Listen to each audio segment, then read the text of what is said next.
Hello, Puck students, families, and community. Thank you for joining us for the 3 W's of scholarships and how to create a competitive application put on by Puck Schools School and College Counseling Support Department.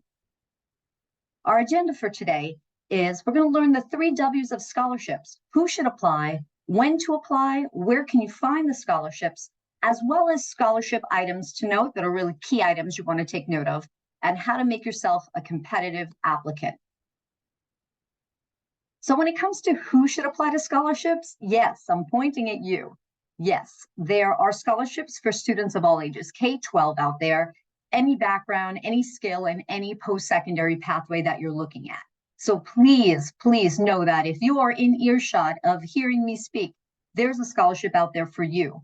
I want to remind everybody, when it comes to scholarships, it's free money that you do not need to pay back. It is not a loan.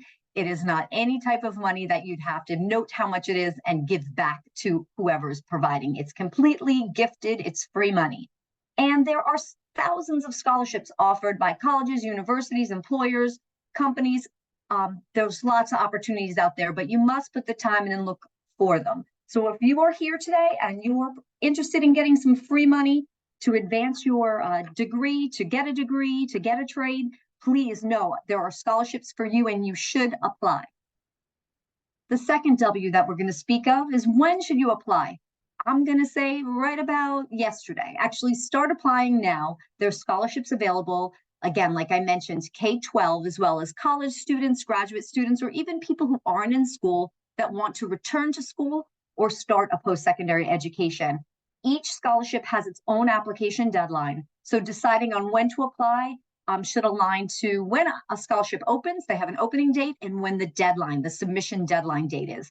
So you have to be on the lookout for these scholarships and then backwards map your time as to when to get started to meet all of the different components to apply.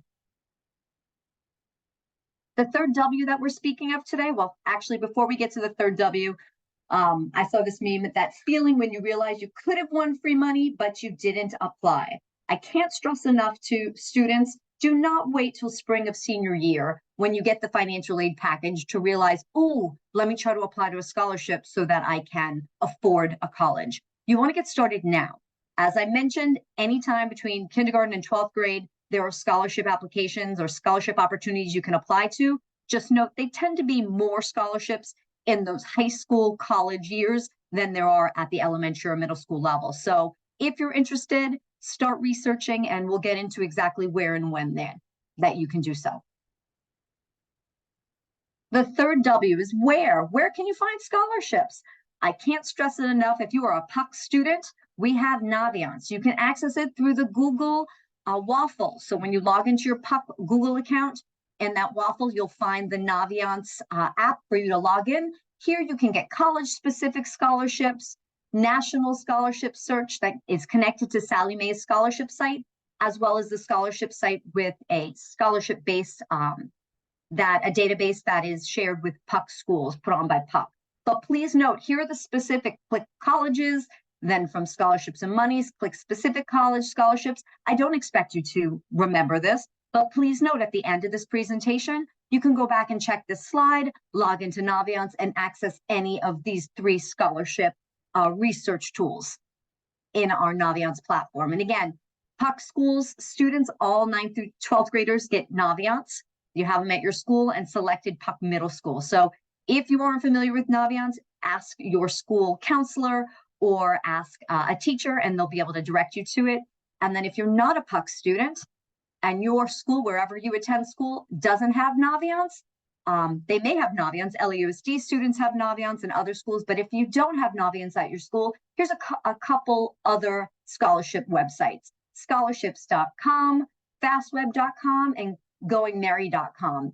All of these sites, there's so many different scholarship sites, but I just looked at a couple sites for you to focus in on, because I don't want you to drown in all the different options. It's better to pick one or pick a couple and really go through it. I know this Going Merry one kind of stands out in my mind just because it includes local awards, which sometimes these are less competitive and you might have an easier chance of winning, but scholarships.com and fastweb.com are great. If you're a Puck student and you find a scholarship outside of Naviance, Tell your counselor about it. We'll get it added to Naviance, and you'll also get support on how to complete that application.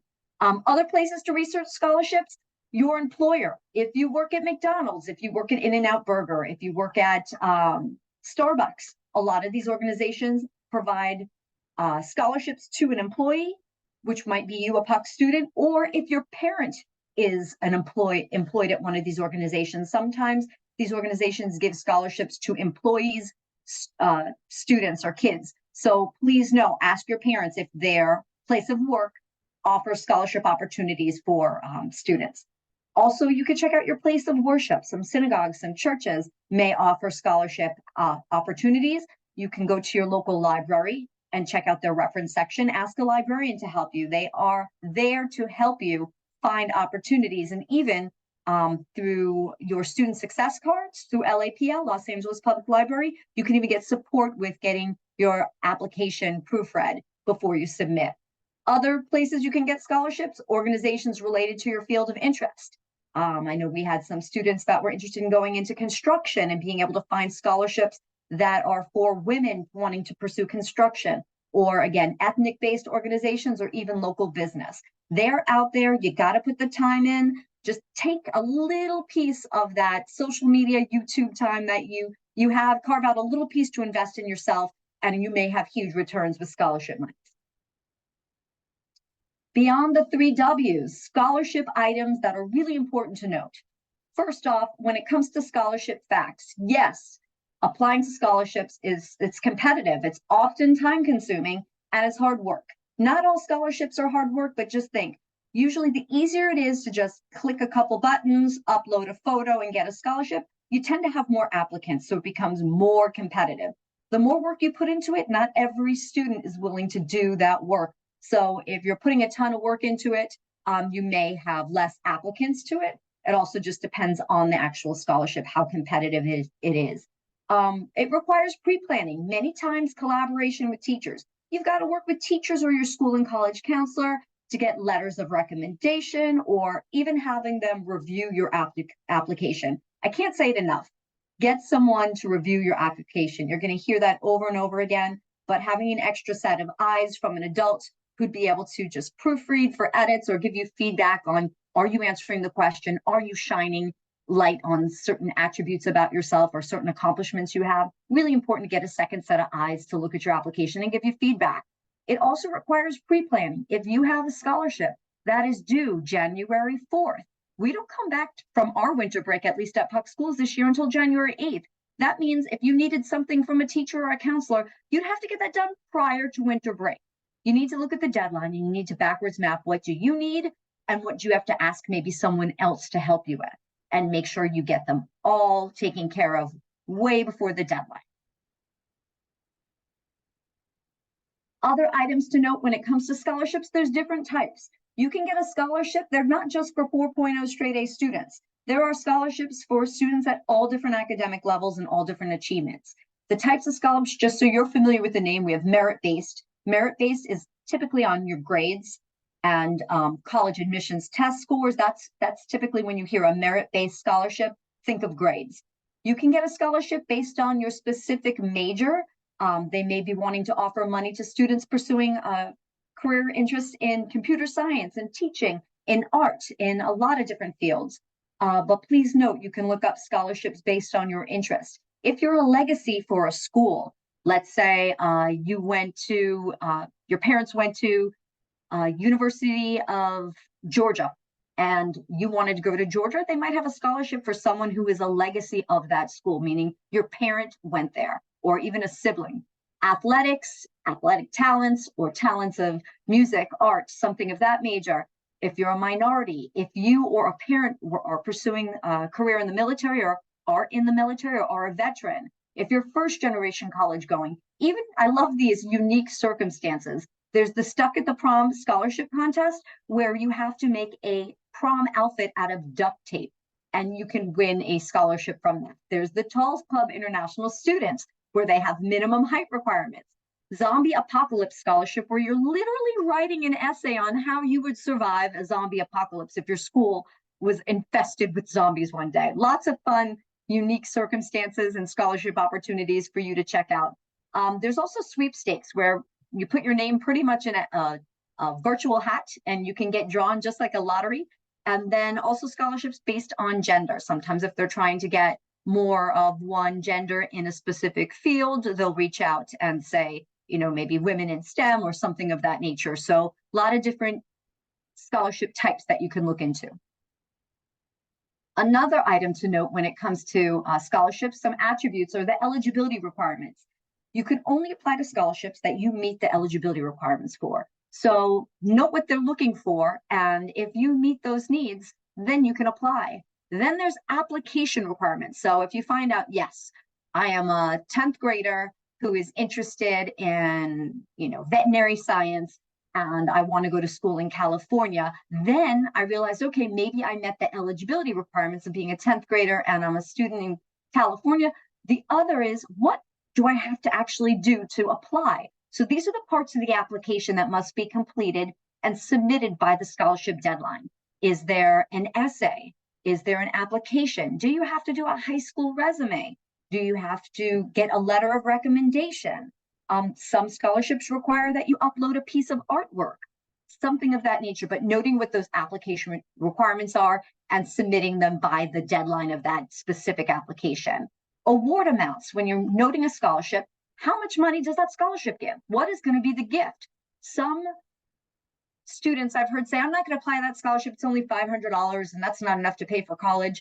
Please note, every scholarship counts, and they are, again, for all post-secondary pathways. If you're interested in going to cosmetology school, maybe to be an esthetician or a manicurist, whatever it is, or if you want to go to school to become a teacher, whatever it is, all dollar amounts are helpful. Some books or supplies might be covered by your scholarship or even aid to helping contribute to the scholarship. But please know, free money of any amount will help lessen your total costs. So apply, apply, apply. Another thing to note is renewability.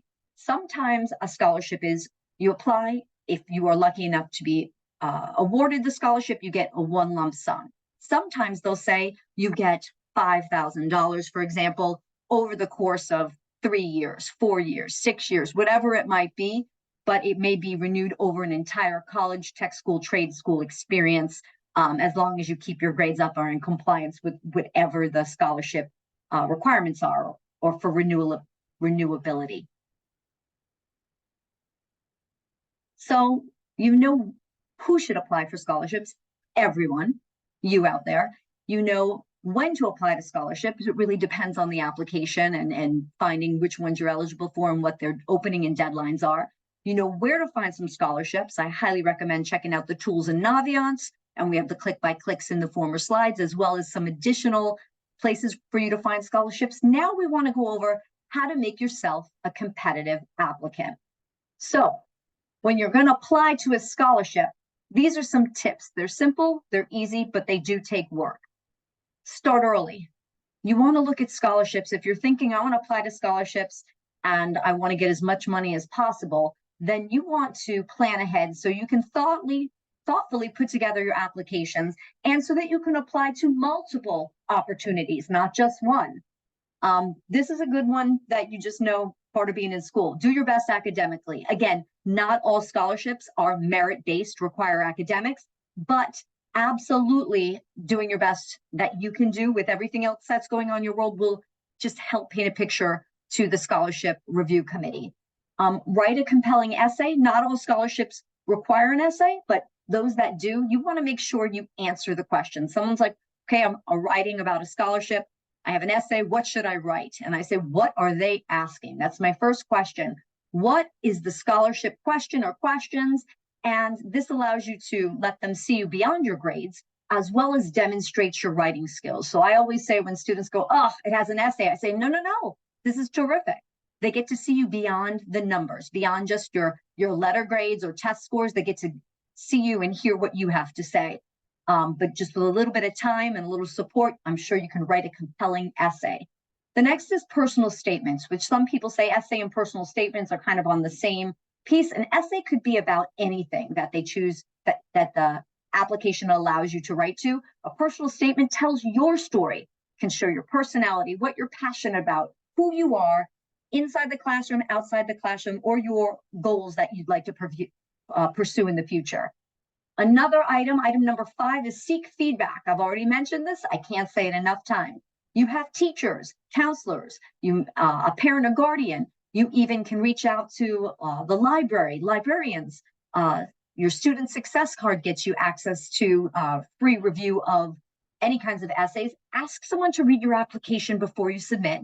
They can catch any proofreading type errors, any errors, as well as any ideas that might need a little bit of zhuzhing or a little bit of help of developing to make sure that you represent your best self and shine in your application. And then for item number 6, showcase your extracurricular activities. So what do you do outside the classroom? I think it's really important to note, if it is asked on the application, for you to share what you do that demonstrates leadership, work ethic, community engagement, or commitment to family, or commitment to a team.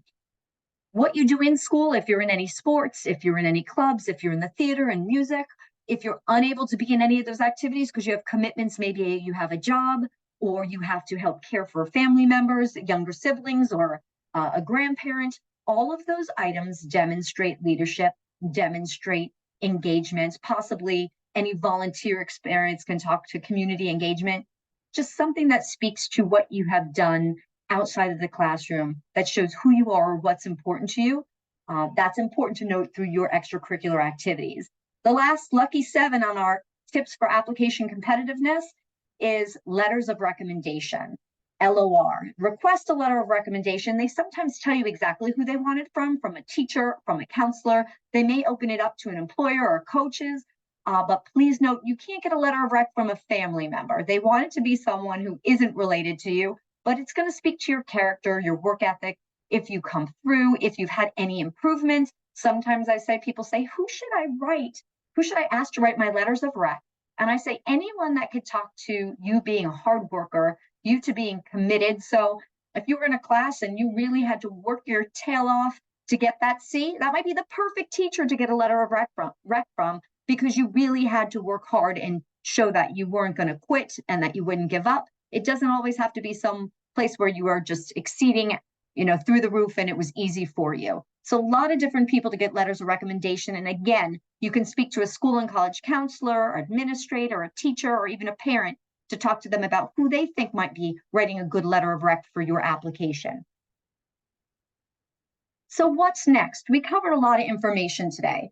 Start researching scholarships. So like I mentioned in the previous slide, go back, review these slides and look at check out Naviance, the where slide. Naviance has tools built in, and if you favorite them, you just click a little heart. Your counselor will be able to see what you're interested in and even be able to work collaboratively with you to make sure that you prepare an awesome application.